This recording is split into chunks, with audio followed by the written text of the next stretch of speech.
You are listening to Digging In Podcast, presented by Rooted Wealth Advisors.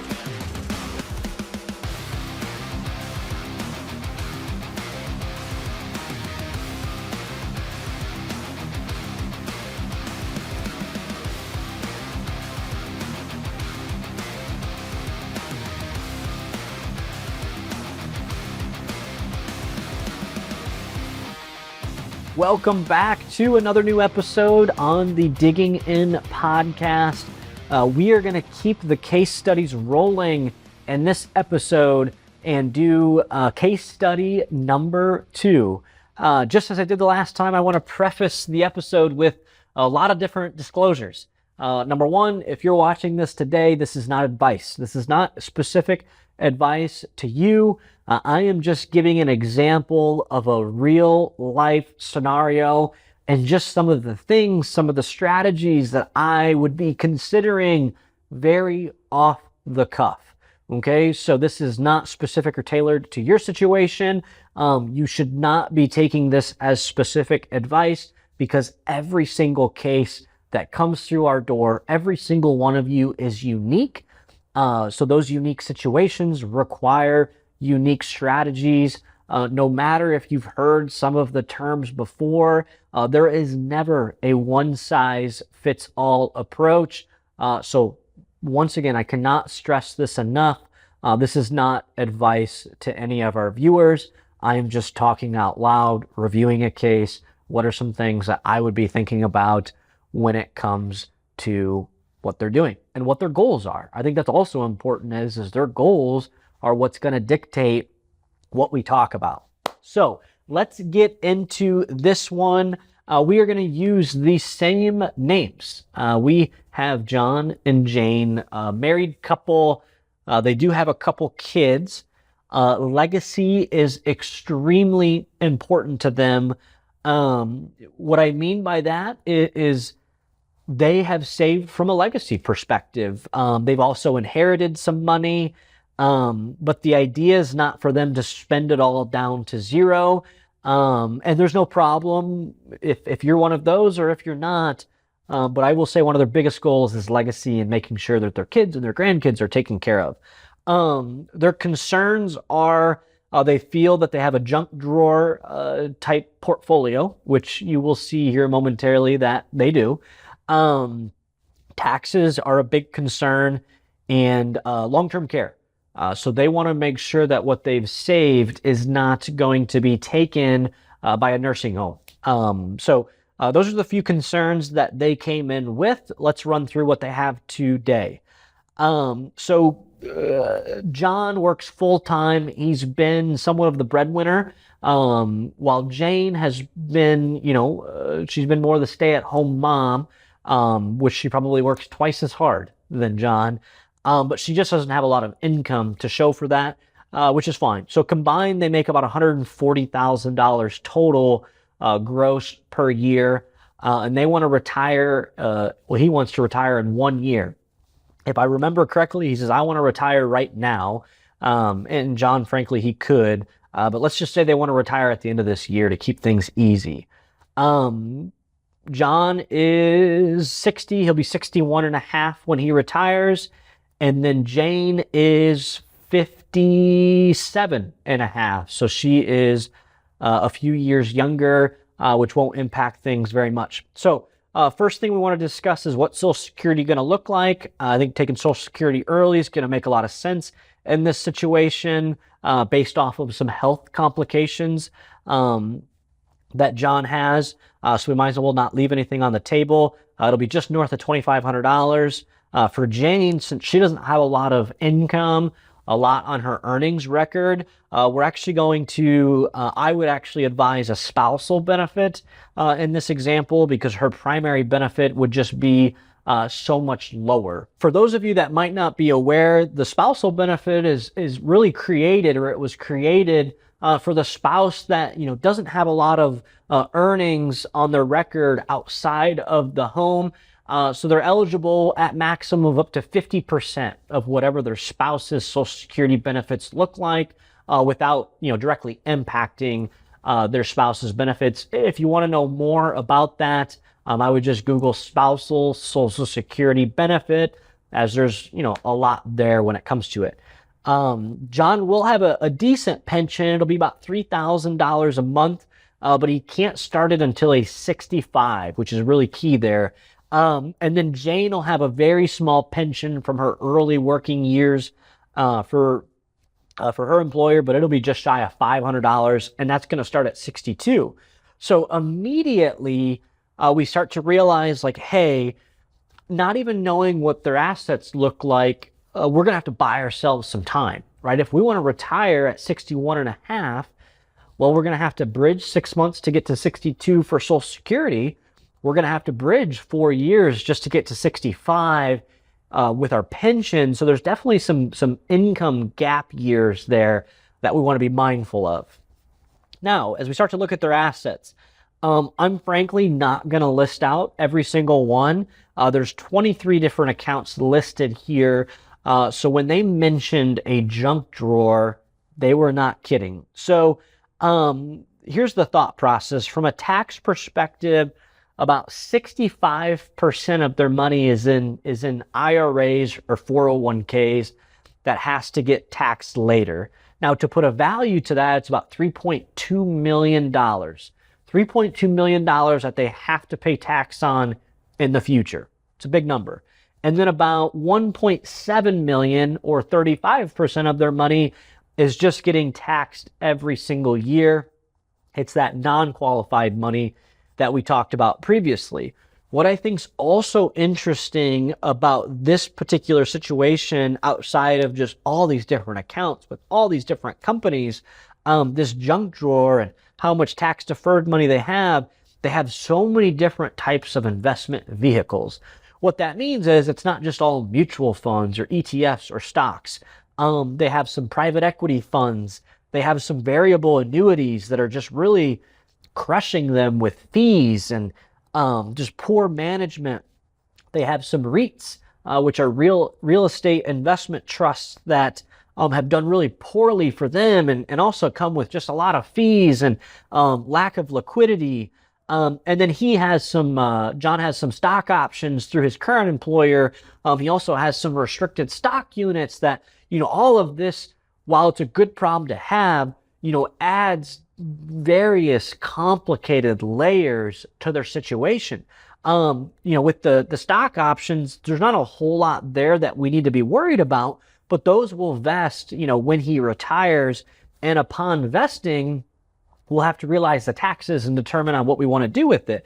The restricted stock units, a little bit different there, but once again, it's not enough where I'm super concerned with that from a tax perspective. I would say, just looking at their assets and income today, I'm worried about taxes in terms of, I think we're going to run into a similar situation that we saw on our first case study, and this is much more common than you think, where we're going to enter retirement later in our years of paying a lot more in taxes than what we ever have.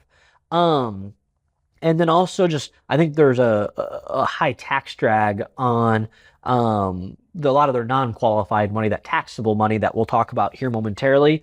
And then frankly, the variable annuities, I don't like. And the reason why I don't like them is because upon a quick fee analysis, as I look at that, it's over 3% in terms of what the fees are. And when it comes to annuity products, when I put cash into an annuity product, I lose I don't lose. I get treated differently from a tax perspective on the way out, and I don't have as much control over that as I would like. So we'll have to peel the layers back on that with regards to how do we get out of that. They need they want about $10,000 in retirement per month. Now, I'm not one to judge, okay? But I don't think that this particular couple will spend that much. I think they'll actually spend a lot lesser, just because they've grown accustomed to saving so much, living a little bit different of a lifestyle. But we're going to factor in and just say, hey, they're going to spend $10,000 a month. The really only other cash flow is John does get a bonus, but that's obviously going to end after this year because he's going to retire. They don't do a lot of charitable donations, so there's not much leverage that we have from there. I would say the other key piece to this is they have not done any estate planning, and their net worth outside of any other hard assets is $5 million. So what that tells me is they're already $1 million more or higher than the state of Illinois' estate limit, right? So there's going to be some estate complications, some estate tax involved unless we start to do some changes. So there's a couple things that we have there. So what's the first thing that I'm going to be recommending to this particular couple is Roth conversions. Once again, I know we talked about that last time, but this is just another picture perfect scenario where I would be thumping the table of, hey, we have to be doing Roth conversions. We should be starting right now. We've missed a bunch of years, quite frankly, of not doing them. So, and here's why. Like, let's just look at what their RMD is going to be. Number one, they're going to jump multiple tax brackets in retirement the further they get, okay, for many different reasons. Number two, that when the RMD does hit, it's going to kick them very high up. So for him only, it's going to be $80,000 in the first year. When they both reach RMD age, we are projecting their RMD to be $125,000. That on top of the 1099 income, on top of Social Security, on top of pensions, in my opinion, will be much more than what they really need, to where they're just not only increasing their tax burden year over year, they're increasing their estate value, because once again, what's happening to the money that they don't spend? They're saving it. What happens to the money that they're saving? It's growing. What happens as it grows there? I pay taxes on it. You can see this snowball effect that starts to happen when you least expect it. You just don't expect to dramatically increase your tax burden in retirement. We're under this old adage of no matter what, I'm gonna decrease tax brackets, or I'm gonna drop tax brackets. It's just not the case. But the estate complications, okay? Because even though the Roth conversions will help, from like a legacy perspective, an RMD perspective, and a tax year over year perspective, that'll still get included from an estate perspective, like value perspective, excuse me. But Roth conversions would be huge. The other comment here, which was another kind of similarity that we had in our previous case study, just a ton of mutual funds in those non-qualified accounts. Except in this situation, we have $1.7 million of non-qualified money. I mean, and we're talking an average tax drag of upwards of 3%. So, I mean, when we look at the 1099 on their tax return, almost $50,000 of, in my opinion, just wasteful income. Because all we're doing is we're realizing the income, we're paying a large amount in taxes on it, we're reinvesting it into the same account, and just year over year, it's increasing. It's the same thought we had last time of, I get $1, great, but then it's just getting shredded by taxes. So this, you might laugh at this particular strategy, but like, why not take advantage of every penny, every single dollar? So one of the things that they're not doing is they're not saving into Roth IRAs. Despite their decent net worth and asset value, their income is not high enough to prevent them from directly contributing to Roth IRAs. What they should have been, and they have none. They have no Roth money. It's all tax deferred and non-qualified taxable. What they should have been doing for years and years is just contributing the max amount to their Roth IRAs. So instead of loading these taxable accounts up, paying taxes on them, they should have been saving into the Roth first, up to their contribution limit, to never pay taxes on it again, right? They never have to worry about it. And that would make things look a lot different today. So hey, let's just leverage the couple of years that we have and get, $30,000 to $40,000 into our Roth IRAs. Once again, is it going to move the needle? No. Does it make sense? Absolutely. And then let's do the best that we can to rework some of these taxable accounts, the non-qualified accounts, we could probably off the cuff knock the tax drag down in half from 50 to 25,000, pretty realistically, and then I think we would just need to be chipping away at it more and more moving forward. The other thing would be, so then two other thoughts to that. Okay, so these ones become a little bit more unique, and frankly a little bit scary for some. But I go back to their long-term care concern. They don't have any long-term care insurance, and also just the estate value. Okay, we already know we're running into some estate complications, so I would first be consulting an attorney. Here at Rooted Wealth Advisors, we do have, in my opinion, a great estate planning attorney that we connect our clients with. But ultimately, I would be consulting this with them because I'm not an attorney, but be looking at an AB trust. Okay, what an AB trust ultimately does is it just splits the assets. So instead of John and Jane having $5 million total at this point, John has his own estate at $2.5 million.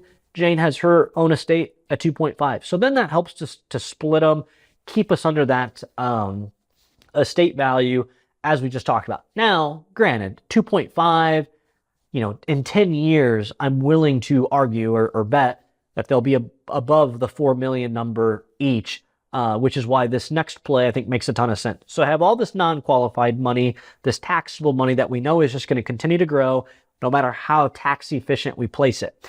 I would start to consider implementing some life insurance to this scenario, which I know life insurance might be a little bit of a scary word to some folks, and I think rightfully so, just based on how the industry has been with that over the years. But in this scenario, I think it makes so much sense. We can leverage the life insurance for long-term care in many different ways at such a more cost-efficient, in a more cost-efficient structure, because traditional long-term care insurance, you're paying into something that you might never use or get back, and it's extremely costly. So we're going to leverage it for long-term care with either a rider or what we would call an accelerated death benefit. In addition to that, we are going to leverage the death benefit as a way to potentially pay those estate taxes in the future. Because what happens is if my estate is subject to estate income taxes, like on the state level, as an example, if my kids, my heirs don't have enough cash to pay the taxes, what do they need to start doing? They need to start selling property to pay them. So if we have that funded and structured properly, what a great way to just be able to pay those estate taxes, in addition to protecting what we've worked and saved so hard for with some long-term care coverage. Because if we don't have that, there's a risk that a lot of this money could go towards a nursing home. It could go to long-term care or just a major medical emergency. So we're really, being able to leverage that in a strategic manner, I think makes a ton of sense. And what's it doing? It's giving me an opportunity to start to shift some of this taxable money into a tax shielded contract, right? I mean, the cash value there as it grows is going to be tax free. So you're kind of minimizing your tax burden over here, shifting it over here, and getting a lot of value when it comes to the estate taxes and long-term care concerns. So I just think that makes a ton of sense here. Obviously would take a little bit more unpacking. And those are just a few ideas there. I think I always look at things, I look at things in addition to a quantitative factor from a qualitative factor. For anyone that's watched before, you know this. And if I had 23 accounts with only 2 different tax classifications, like ultimately we could consolidate the majority of these accounts into 5 or 6. Man, that would bring me so much peace of mind. Because even just sitting down with these folks, great people, very smart, but very overwhelmed, right? And I think I asked, it was kind of pointed, but I just said, how did this happen? We don't know, right? We just open an account there. We've always been told, don't put all your eggs in one basket. So then we open an account there, and it just got away from them. So even just from a little bit of a peace of mind, start to consolidate your junk drawer if you have one, in my opinion. And then just realizing that, once again, if you simply peel the layers back, you can see we can layer in a lot of strategies that they assist us on the tax side with the health side, right? They assist us on the investment side with the tax side. All these different things. We didn't even discuss, where we're going to start drawing income from to help supplement that $10,000 need. That's a whole nother conversation. But once again, just a few ideas when it comes to this particular case, and hopefully it just helps you think a little bit more outside the box than what you're doing today, or even having discussions. Like if you're sitting there and saying, wow, my case, maybe it's not as similar, but am I doing everything that I can be doing to maximize the dollars that I've worked so incredibly hard for? Like if you're questioning that as we talk through some of those case studies, I genuinely think that's a great reason to give our office a call. Have a 5, 10, 15-minute chat with one of our advisors, or a more formal sit down where we can gather some of this data. And ultimately, our planning team spends, 10, 15, 20 hours, depending on the case, of really digging into this type of data and determining exactly what strategies make sense for them. And not just what it's going to look like this year, but what it's going to look like over the next 5, 10, 15, 20 plus years. Like that's how deep we want to get when it comes to your hard-earned money. So the number that you could call is 866-766-8332. Once again, 866-766-8332. I speak for myself, Joe, Connor, Noah, every advisor on our team. We would love to chat and see how we can help. Hope you found this insightful. We'll dig in soon.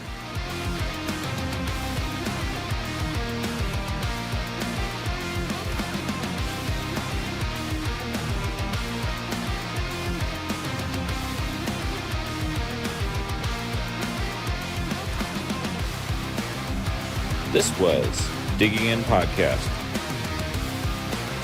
presented by Rooted Wealth Advisors.